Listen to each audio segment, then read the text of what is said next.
Hey guys, what's going on? I've been getting a lot of interest lately into my little cold pool here.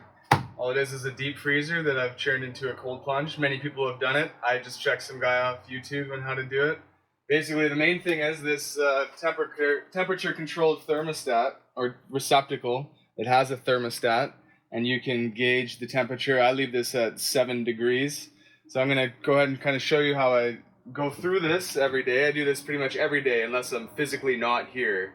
Then I won't do it, but otherwise I do this every day. So the most important thing is to unplug it. Otherwise you're going to get a lot more than you bargained for here. So when you're getting into it, you want to do some deep breathing, hyper-oxygenating your system.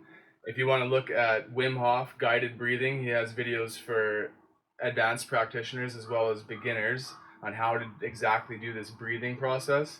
Basically, you're just breathing in more than you're exhaling, and the process of doing that is going to hyper-oxygenate your system.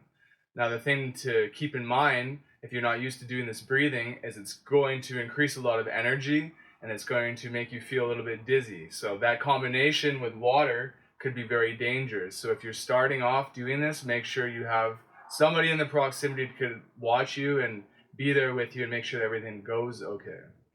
So I'll kind of show you the way I go through it. I do about 30 breaths, and then I do about 5 breaths as I'm getting in, and then I hold my breath initially, which I'll explain a little bit more when I get in there. I'm not going to do all the breathing. Basically, it's just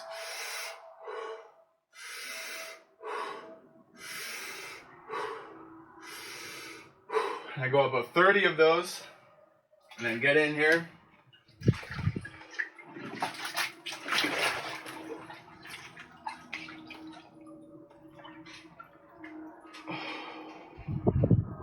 Now, the first couple seconds of doing cold therapy is always the most intense.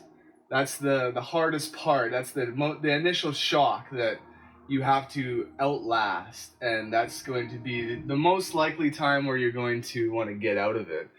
But if you can withstand that initial shock, then you're going to be able to endure it and find comfort amongst the discomfort. And that's kind of the main benefit of doing this. That's where you get all the benefits. That's the transferable benefits into everyday life.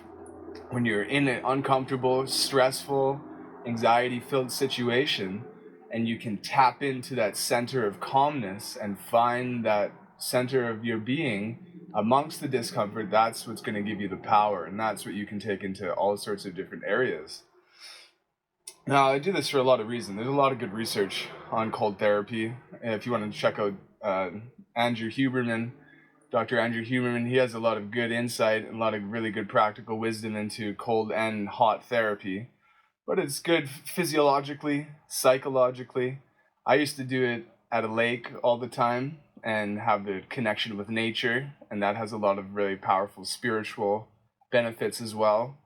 But basically, you can't go wrong. And as I shared in my last video, if you can get yourself to go into freezing cold water, you can get yourself to do anything you want to, or to stop doing anything you want to. You gain an autonomy over your own body and your own mind. Almost never I want to get in here. But no matter what's happening, no matter what time of day it is, or how cold it is outside, or what I'm feeling like, I always do this. Because being able to get yourself to go in and do these things, regardless of whether you want to or not, is going to help you develop the discipline. And that's going to carry on to other areas of your life. When you need to go to the gym, or you need to go to work, or you need to have hard conversations with people, you can step up and execute and do the things you need to do, and that's what's going to actually provide value in your life. So I'm going to sit here and enjoy a few more minutes of cold therapy. I hope you enjoyed this video. I hope it inspired you to try it out. The first few times are going to be the hardest, but just like anything, you adapt and you acclimate, and it gets easier, and you get stronger mentally and physically for doing this. So go ahead and check it out. Check out the benefits. Do some research on it, and don't be afraid to give it a try. Thanks a lot. Have a great day.